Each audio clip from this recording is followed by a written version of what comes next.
And welcome, Cliff. We are so grateful for you to be here. And I am just going to put you on speaker view so that everybody can see you and the recording will be beautiful. Cool beans. Great. Hi, everyone. This is a different thing for me. Normally, I'm on a stage and getting to walk back and forth. I also don't normally talk before 2 hours from now, and so this is a little early for me. So bear with me. Something that Rev C mentioned in the intro was soul's intention. And that is a phrase I coined a couple of years ago that started to develop for me when I was in a cabin in the woods about 16 years ago. I was getting can you guys hear me all right? Good. I was getting my third divorce and had no job, no money. So an ad in the paper for free rent in exchange for fixing up the cabin, and was sitting in that cabin wondering how at 50 my life had gone so south, given I'd been in these teaching and done all this stuff. And, a lot of affirmations. And yet I had, as I mentioned, no money, no prospects, just sitting in that cabin in the woods going, what happened? Because I'm actually a pretty bright guy. And so I couldn't understand, given all the work I had done in affirmations, how my life had gone south. And I had now had the time to really take a look at that. I was in that cabin for almost 3 years. And in that time, discovered some things about myself and about these teachings that was on a deeper level than I had anticipated. One of the things that I was struggling with was the idea that people say that intuition is sometimes wrong. And I'm here to tell you today that it's never wrong. That what's wrong is how we interpret what it is that's going on and how we think about intuition. So, for instance, there's a word in our society that's called counterintuitive. And I'm here to say nothing is counterintuitive, but many things are counterinstinctual. And so what happens is we confuse instinct with intuition. And in doing so, lead ourselves down a road of thinking that intuition is sometimes wrong, where our instinct is definitely sometimes wrong. And I'm going to give you some examples of this. The first one is about turning in the direction of a skid. If you've ever hit black ice, you guys live in Canada, right?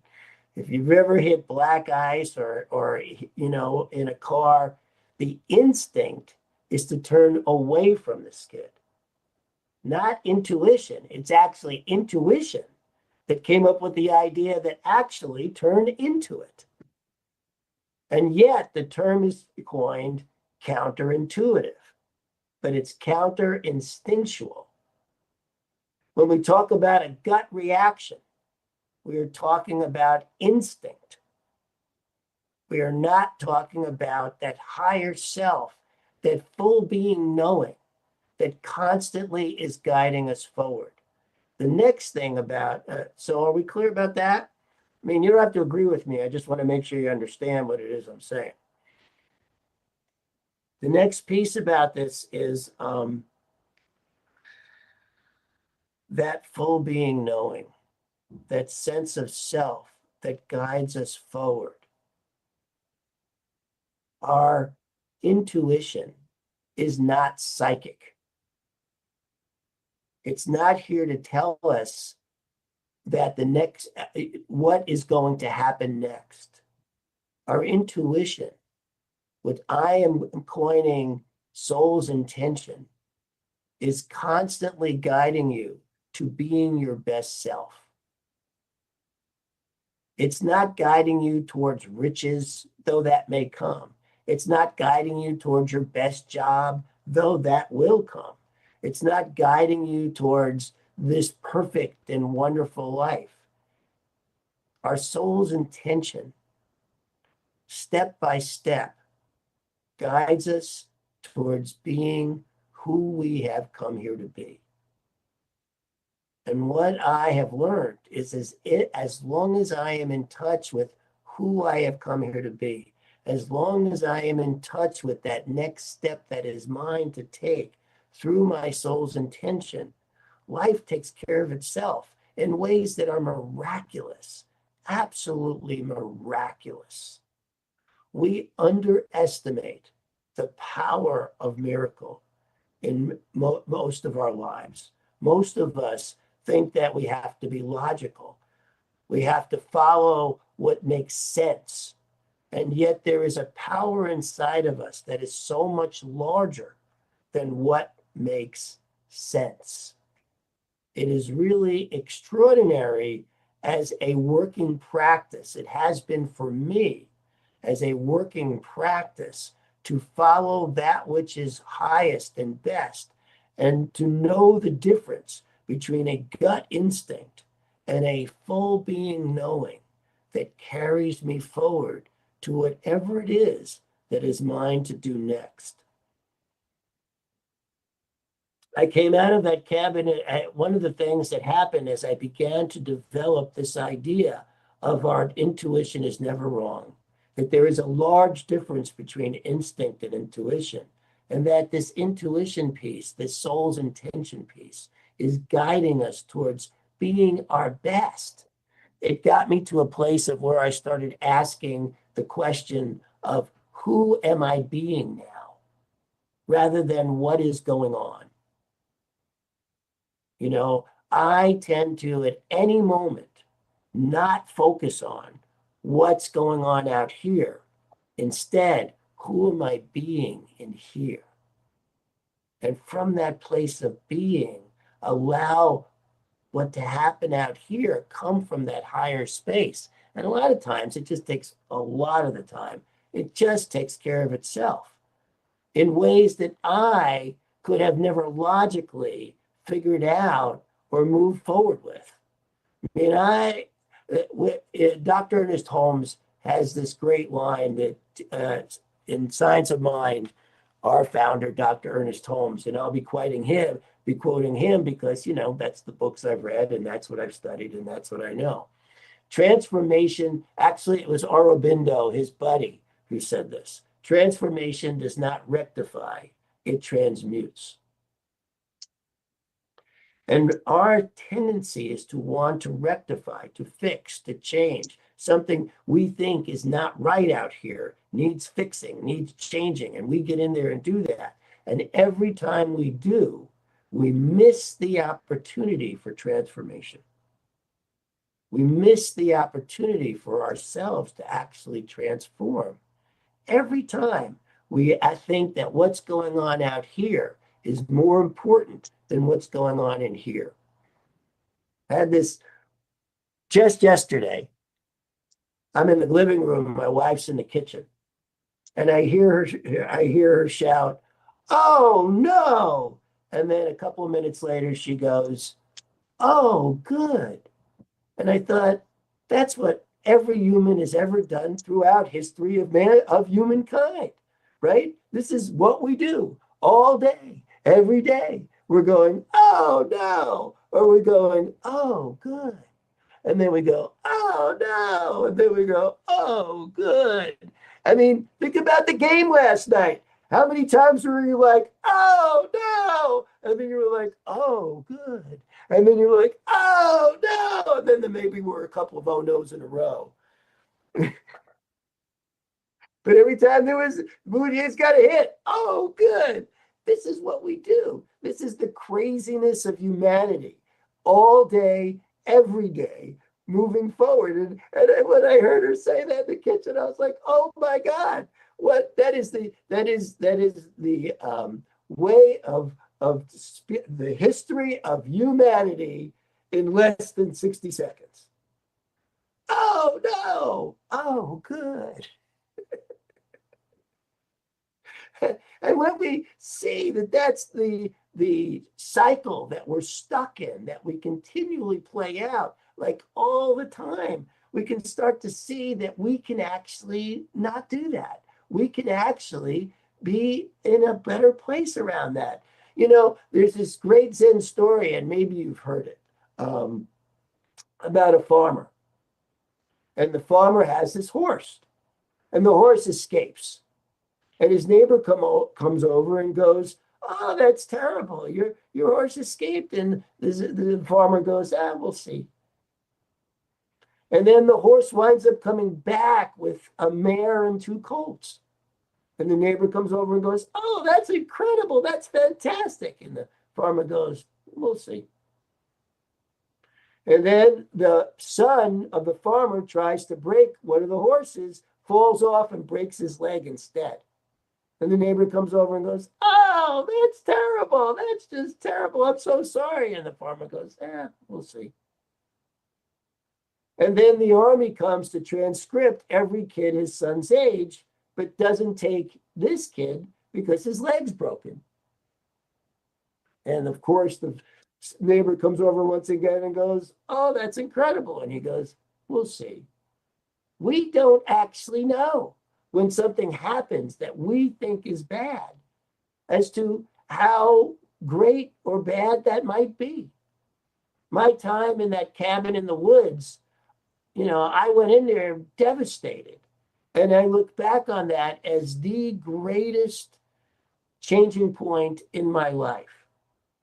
That nothing that ever occurred in my life would have impacted me the same in terms of the trajectory that my life has taken since then. Meeting my current wife, the different ministries I've had, even getting into the idea that, it wasn't as if I had this, bolt of lightning and called a ministry and thought, okay, this is what I was meant to do with my life. That never happened to me. What did was step by step, finding my way through my soul's intention until all of a sudden I found myself in a position that I love. Life unfolded without me even just taking the steps of who I was being, led me to the perfect and right position and work for me. Without me planning or thinking about it or saying, this is what, I'm called to do, that never happened for me. I just moved in it step by step by step. And in doing so, got to a place about when I met my wife, one of the first things we did, we have this thing in a science of mind called spiritual mind treatment. It's affirmational prayer, basically. But most people in affirmational prayer pray for form. They pray for a specific thing, health, new job, well-being, relationship. And Ash and I realized that is so limiting. And so we just started praying for a full, flourishing life and really allowed, however that would look, in being so curious as to whatever showed up, however we were led in that.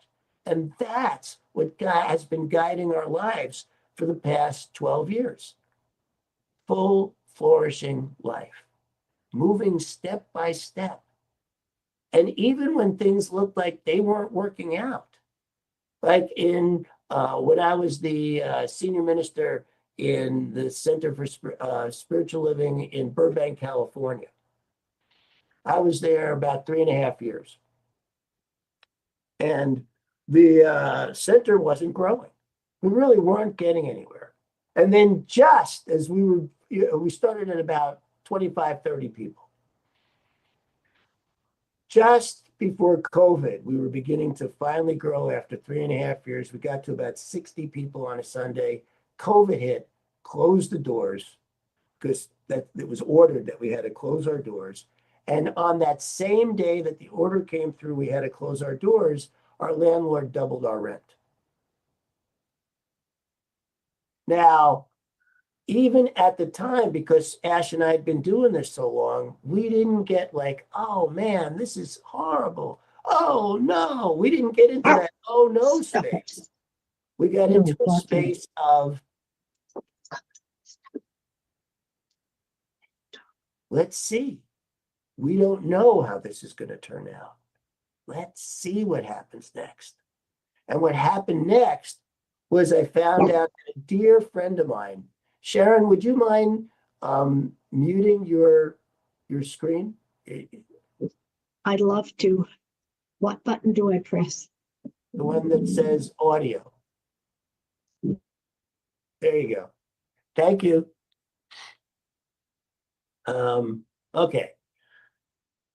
I had just learned that a dear friend of mine in Asheville, North Carolina, had a stroke, and was the minister of the Center for Spiritual. It was one of the ministers of the Center for Spiritual Living in Asheville. So when our center in Burbank closed, I thought it was the perfect time to go support my friend in Asheville. So instead of taking what happened in Burbank as a devastation, we took it as, oh, this is our next step. And so we went to Asheville, and where I supported the two ministers there, John and Barbara Waterhouse, in what they needed for Barbara's transition. And from there, found Edmonton. I mean, the road to your good may never be a direct route. It is a long and winding road. But as long as you stay with who you are being, as long as you stay with that inner voice that is your whole body, yes, that part of you that knows absolutely what your next step is, even if it's not telling you what the full picture is going to look like. Because every step I have taken without knowing what the full picture was going to look like. I had no idea. Ash and I had no idea we were going to wind up in Canada, right? Here we are in this Asheville, North Carolina, and now we are in a very north place in Canada. My son's still in Asheville, so I get weather reports on the difference, which it can be dramatic. But we are loving it here. This was the perfect community for us. It was the perfect place to be. We have seen, when I got here, we had 40 on a Sunday. We now have 140 on a Sunday. I mean, the growth has been extraordinary, and because this was the place for us. This was where we could find our place. There's this great story about this kid who his dad goes to her and says, as a graduation present, I'm giving you this broken down car. And I want you to go to the local used car place and see how much money they'll give you for it. So she goes to the used car place, and they offer her $1,000 for it. She comes home, tells her dad. She says, okay, now go to the dealership and see how much they'll give you for it. She goes to the dealership, and they offer her $2,500 for it. He says, okay, that's great. Now go to this antique car show and see how much they'll give you for it. And she goes there and comes back all excited that they offered her $75,000 for the same car. And he says to her, this is the lesson in this. Don't be where they don't value you. Find out where they do, because you are worth valuing. So don't hang out where you're not valued. Go find out where you are. And when we are in touch with our soul's intention, when we are in touch with that deeper place, it actually guides us to where we are valued. The more we value ourselves, the more we are valued in the world. There is something so deep within you that is beyond reason. In fact, your reason can get in the way, because there's lots of things, steps that my wife and I have taken that didn't make any sense at all.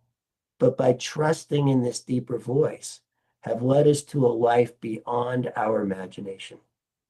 We are living an extraordinary life because we trusted on that deeper level, because we weren't caught up in the, oh no, oh good, that goes on and all for all of us every day. It's okay that we have those reactions because we're going to feel what we feel, but we don't have to act on them. There's a deeper place in us that knows that we're okay. We're okay no matter what happens. We have that guidance inside. I call it soul's intention. You can call it anything. You could call it higher self. You could call it intuition.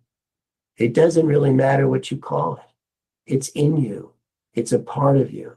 And it's different for all of us. No two of us is going to be led down the same road. We all have our unique journey to have. And when we are open to the fact that this isn't good or bad, this is just the next step, we get to experience a life that is beyond our belief and beyond our imagination. Thank you. I love you. Thanks for letting me share. I think I was told I got to end with a prayer. Is that right? Little meditation. A meditation would be wonderful. Thank you. Okay. Just a few minutes. Yeah. Well, it'll be short. Full flourishing, not forcing. Flourishing.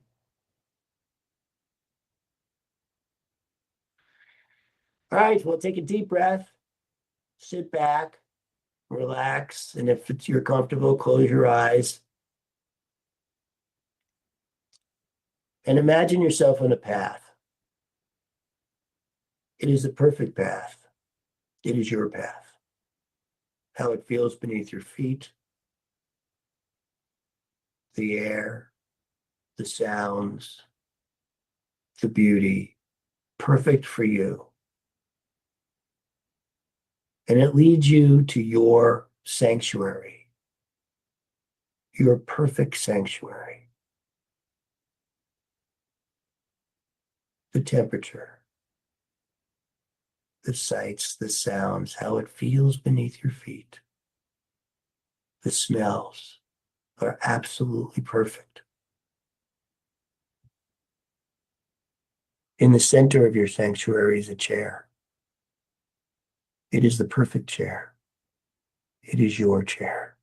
So perfect that when you sit in it, you feel the ah. Take another deep breath and relax even more.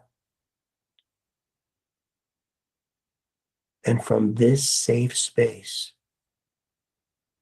imagine your higher self is right there with you.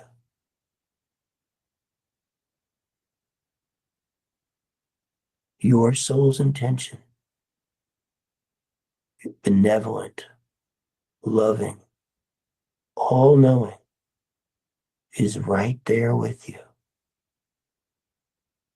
You can feel its presence. And you feel safe in its knowing because it's looking out for you, for your highest and best, for you becoming all you came here to be.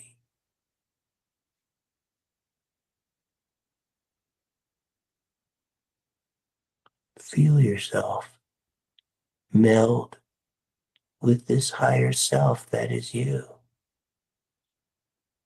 Feel it in your heart. Feel it in every cell of your body. This absolute knowing that life is for your good and that every step can be guided by this benevolent part of you that knows everything. Take another deep breath as you open to this part of yourself even more. And in this place of knowing, ask your higher self, what is my next step?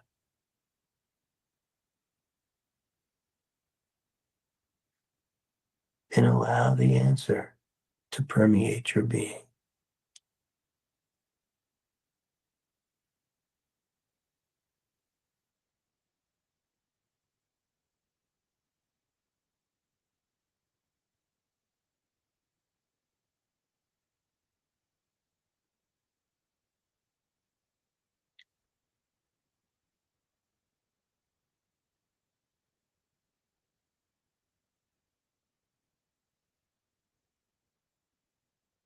Thank yourself for being open to this higher self that is looking out for you. Thank yourself for being open-hearted and allowing you to hear and be with that greater part of you that knows. And when you're ready, come on back into the room.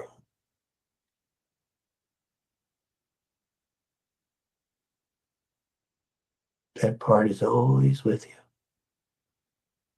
That is you in your larger self,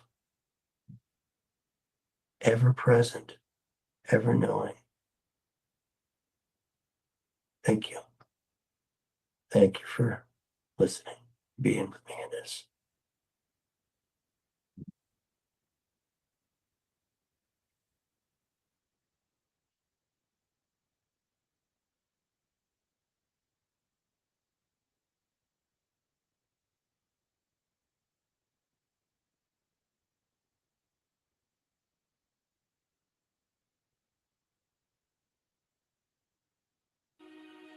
Birds flying high.